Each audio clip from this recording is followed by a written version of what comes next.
यहाँहरू सबैजनामा नमस्कार। आज म फेरि अर्को कविता लिएर आएको छु। यसभन्दा अगाडिका कविताहरू यहाँले लाइक, कमेन्ट र सेयर गरिदिइसक्नुभयो होला। यो कविता पनि यहाँले सुनिसकेर लाइक, कमेन्ट र सेयर गरिदिनु होला र मेरो युट्युब च्यानललाई सब्स्क्राइब पनि गरिदिनु होला। र मेरो कविताको शीर्षक छ थुम्के रानी। यो थुम्के रानी इलाम जिल्लाको माइजोगमाई गाउँपालिकाको थुम्के रानीको बारेमा मैले लेखेको छु। र कविता यस प्रकार छ। अचम्मै राम्री परीकै भेषमा सजिएकी रहेछौ। अचम्मै राम्री परीकै भेषमा सजिएकी रहेछौ। सुतेकी काखमा प्रकृति रूपमा नाचिरहेकी रहेछौ।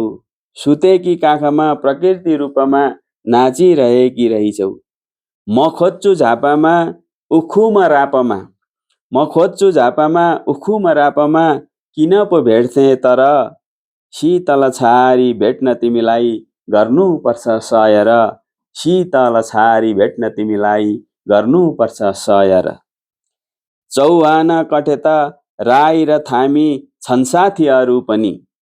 चौहान कठेता राई र थामी छन् साथीहरू पनि।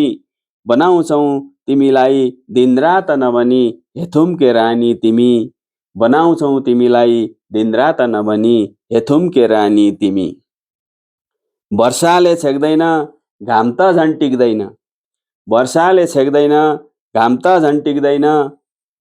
श्रमको अगाडि कहिल्यै आहा आहा भनी मक्ख पारिदिने तिमी हौ थुम्के रानी जहिल्यै।